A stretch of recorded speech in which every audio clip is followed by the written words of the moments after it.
Hello YouTube. So we've got a snowblower that's broken. What's happened is we hit a piece of metal with it and it pulled off the shear pin. You can see on this one, it's got a pin right here that's there, whereas on this one the pin is missing.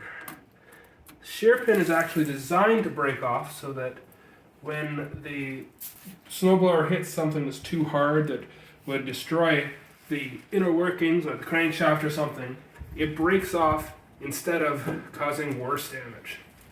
Right here, those break off in order to prevent it from breaking the whole snowblower.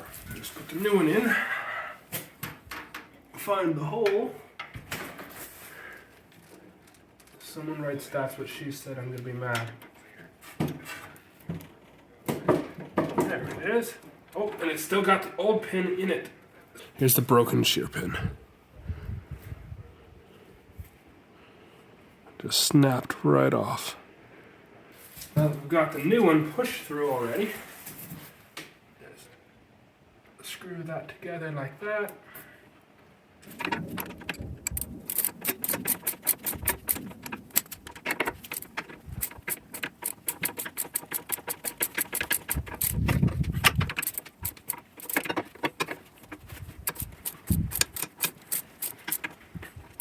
You don't want to tighten it down too tight because there's a chance you could break the shear pin. And it's all fixed. That's all you have to do. Thanks for watching. Click the like button if this helped.